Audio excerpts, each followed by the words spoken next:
Le agradezco a Raúl Tortolero, doctor en Derechos Humanos, que nos acompañe esta tarde en Mega Noticias. ¿Cómo estás, Raúl? Bienvenido. ¿Qué tal, Magda? ¿Cómo estás? Muy buenas tardes. Oye, veíamos hace un rato este informe de Human Rights en donde pues no plantean un buen panorama para México en materia de derechos humanos, violaciones que han sido sistemáticas desde hace muchísimo tiempo. ¿Cuál es la situación real que estamos viviendo? ¿Verdaderamente le importa al gobierno federal el asunto que tiene que ver con los derechos humanos, con las víctimas? Sí, yo creo que no le importa al gobierno porque podría hacer muchísimo más en todos los campos que tienen que ver con derechos humanos y la verdad es que siento que su labor deja mucho que desear. Por ejemplo, la Comisión Nacional de Búsqueda, con datos recientes, habla de 90,000 personas desaparecidas desde el 2006, contando desde el 2006, pero en lo que va del sexenio han sido 23,000 desaparecidos en el país. Entonces creo que es una cantidad brutal y el gobierno podría estar haciendo muchísimo más por ayudar a encontrar a estas familias, a sus seres queridos que han desaparecido por una causa o por otra, pero no vemos una voluntad clara del gobierno en hacer algo. Además de esto, por ejemplo, pues México es un país de los más peligrosos de todo el mundo en cuanto al ejercicio periodístico. Es un país que se puede comparar con Siria o se puede comparar con Afganistán en lo peligroso que resulta el ejercicio periodístico, lo cual pues no tiene ninguna justificación porque se supone que vivimos todavía en una democracia. Entonces estamos en los mismos niveles que están viviendo en países que están con conflictos bélicos muy acentuados, como esos dos que mencioné. Claro. Solamente el año pasado hubo 488 muertos, periodistas asesinados en México, ¿no? Y bueno, pues tenemos una Comisión Nacional de Derechos Humanos que está totalmente tripulada por una ideología, por el socialismo blando que vende la 4T. No es una comisión libre que no sirve realmente, está del lado del gobierno y pues debería ser crítica y en lugar de eso cubre muchas cosas, ¿no? El derecho a la seguridad también está totalmente en crisis. Vemos que hay vastos territorios pues del país donde el Estado realmente no interviene, no gobierna, sino que quienes gobiernan son grupos del crimen organizado y vemos inclusive cómo hay esta novedad de ataques con drones con explosivos C4 que son lanzados contra puntos específicos de la población, sobre todo en Michoacán. Se le atribuye esto a un cártel, pero no vemos que el gobierno tome nota, ¿no? Y esto es una cuestión internacional, una cuestión que ha llegado pues a trascender nuestras fronteras en cuanto a cómo es posible que haya grupos armados, grupos de crimen organizado que estén usando drones, este tipo de tecnologías, contra la población civil y el gobierno no haga absolutamente nada, ¿no?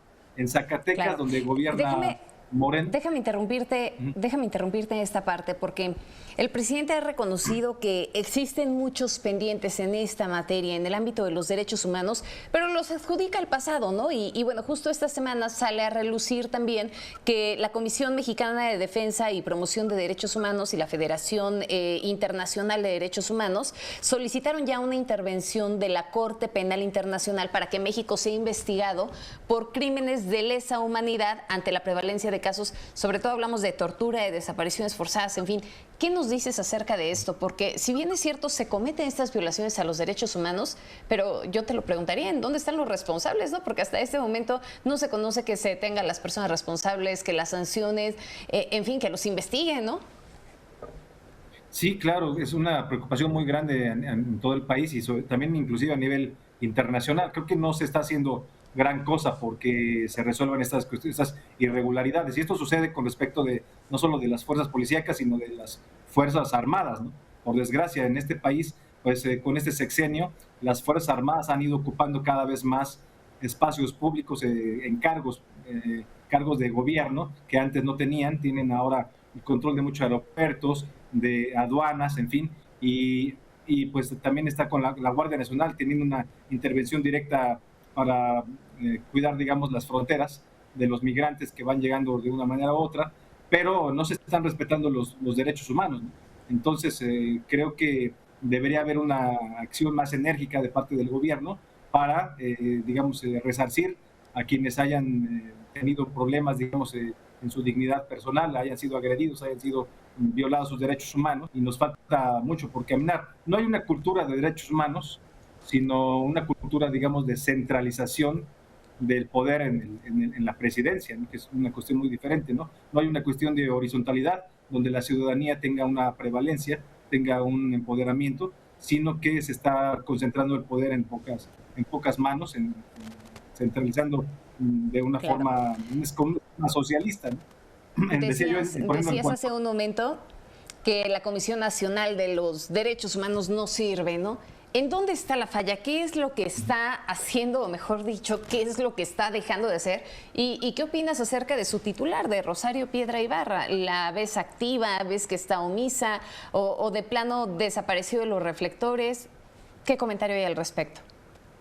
Sí, no, yo creo que la Comisión Nacional de Derechos Humanos es una institución en la que no deberíamos de gastar un solo peso del presupuesto, porque no hace absolutamente nada que nos convenga a los mexicanos. Para empezar, no tiene ninguna independencia. Desde que ella fue nombrada pues envuelta pues, en una polémica muy seria, porque ella viene de ser muy cercana de Morena, el partido del presidente de la República. Creo que en una institución como la Comisión de Derechos Humanos, en la Comisión Nacional de Derechos Humanos, debe de haber alguien independiente, autónomo, que sí pueda pensar con su propia, digamos, con sus propias ideas y no con las ideas prestadas de una ideología, que en este caso realmente es el socialismo blando que se está imponiendo en este país a través de la 4T. Entonces, si tú más bien tu lealtad está con esa ideología, con un sistema político como el socialismo, pues no vas a poder tener ninguna libertad de defender realmente a la ciudadanía, que es lo que esperamos los mexicanos, ¿no? Entonces yo creo que no se justifica que ella esté ahí, debería haber un cambio y debería de respetarse. Además, no es la única de las instituciones que debería ser democrática que está en proceso de demolición, sino que todas, en realidad, todas las instituciones de la democracia en México se han venido viendo afectadas porque hay un control, están tripuladas la mayoría de ellas, ya solamente nos falta el INE. Cuando hagan finalmente algo contra el INE, pues la democracia en México se acabó. Y esto es una cuestión muy seria de derechos humanos, no solamente es una cuestión, digamos, electoral o una cuestión que tenga que ver con el sistema político, no es una cuestión de partidos, es una cuestión fundamental, donde se pierden las libertades fundamentales, ¿no? Bien, ahora me queda claro que esto ocurre a nivel nacional. ¿Cuál es la radiografía entonces también de estas comisiones de derechos humanos que existen en los estados? Vemos que de pronto cuando hay algo que sale mal, pues sí, realizan esta serie de observaciones, de recomendaciones, pero realmente no tienen un carácter vinculatorio. Realmente pues no vemos que se sancione directamente a los responsables por haber generado estas violaciones de derechos humanos también a nivel estatal. ¿Qué se debería de estar cambiando en este sentido o qué podría cambiarse? Pues la verdad que hacer reformas muy importantes, porque de momento la mayoría, no todas, pero por desgracia la mayoría de las comisiones estatales de derechos humanos pues son, digamos, cercanas a los gobiernos estatales, a los gobernadores, y pues cuando hay alguna violación a los derechos humanos tampoco hacen nada. Es la, perdón, es la verdad de las cosas, ¿no? O sea, no hay una independencia, una autonomía que garantice, digamos, que haya libertad en opinar y bueno, además esto que tú comentas, ¿no? No es una cuestión vinculatoria, no, digámoslo de forma coloquial, no tienen dientes las comisiones de derechos humanos, ni la nacional ni las estatales en México. Y al no tenerlo, pues lo que digan pues está muy bien, pero no pasa de ser algo así como una anécdota, una sugerencia y ya, ¿no? Yo creo que debe de haber una gran reforma en derechos humanos para que tengan realmente una autonomía, esté garantizada la autonomía de los titulares de las comisiones de la nacional y de las estatales y que sí pudiera haber una cuestión de vinculación, que no nada más sea una simpática recomendación lo que digan y ya a todo el mundo los ignore, sino que realmente puedan, que lo que digan tenga peso y sea acatado por el gobierno, ¿no? Que realmente sirva algo. Hace, Y no, empezando por hace un más momento prestigio. Porque, tocabas un tema sí. que me parece bien importante y es un tema sumamente delicado y doloroso para nuestro país, que se ha convertido ya en el país de las fosas clandestinas, ¿no? La desaparición es un lastre que venimos arrastrando desde hace muchísimo tiempo, pero ¿están asumiendo su responsabilidad también los estados en lo que respecta a los temas de búsqueda? Sí, no, yo creo que no. Yo creo que falta hacer un esfuerzo en conjunto de las autoridades federales, tanto como de las estatales, porque es un problema gravísimo, ¿no? O sea, las fosas clandestinas, creo que ahí es donde vemos el mejor ejemplo de la sociedad civil organizada que ha encontrado a muchísimos familiares, pero si no lo hacen los familiares, no lo hace absolutamente nadie. Es un país de indolentes donde la gente busca el poder Y esto afecta desgraciadamente a todos los partidos. O sea, llegan al poder y totalmente ignoran los deseos, las peticiones, las exigencias de la ciudadanía que deberían tener en cuenta, ¿no? Creo que esto es un ejemplo más de por qué es importante darle más espacios a la sociedad civil organizada, porque es la que hace bien las cosas. Aquí vemos que en este país, bueno, otra cosa importante relacionada con esto es que, por ejemplo, el derecho a la salud también está totalmente en crisis, ¿no? Digo, en este país, pues no puedes escoger ni siquiera qué vacuna tú te vas a aplicar. Esto lo decide el gobierno por ti. Papá gobierno decide cuál es la vacuna que tú te vas a aplicar, ¿no? Y esto, pues, por ejemplo, en Oye, Estados y el Unidos... derecho a la educación, ¿no?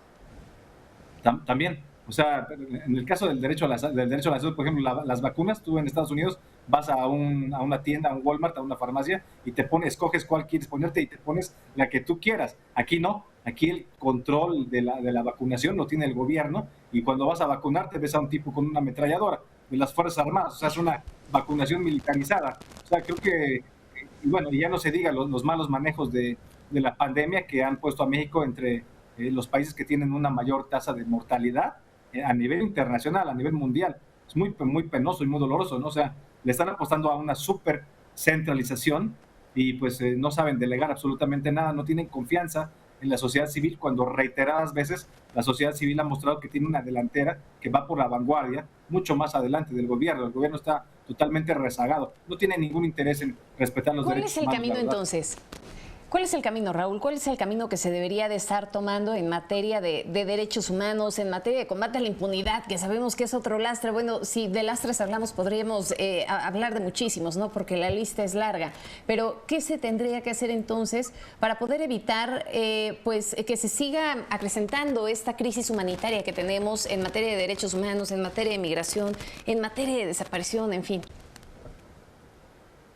Tenemos que apostarle sobre todo a la organización de la sociedad civil, o sea, a creer en nosotros mismos, organizarnos, tener más activismo, las calles, hacer lo que tengamos que hacer, a marchar, a protestar, organizarnos en redes sociales, organizarnos en medios de comunicación, o sea, organizarnos como sociedad civil sin tener en cuenta, digamos, directamente a los gobiernos, que muchos de ellos no están haciendo nada por nosotros. Digo, hay excepciones, pero en su mayoría no están haciendo nada.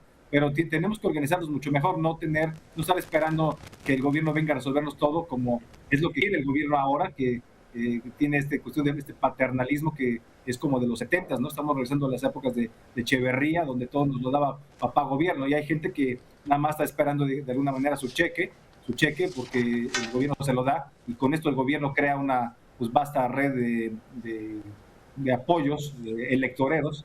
Tenemos que organizarnos como sociedad civil para poder hacer las cosas, poder hacer los cambios, hacer presión y que las cosas se puedan dar, ¿no? Porque si estamos esperando que el gobierno o los representantes populares lo vayan a hacer, no va a suceder. Bien, Raúl, te agradecemos mucho estos minutos con Mega Noticias. No, al contrario, muchas gracias, Magda. Muy buenas tardes. Que tengas una excelente tarde. Raúl Tortolero, doctor en Derechos Humanos. Nosotros hacemos un corte y regresamos para poner el tema sobre la mesa.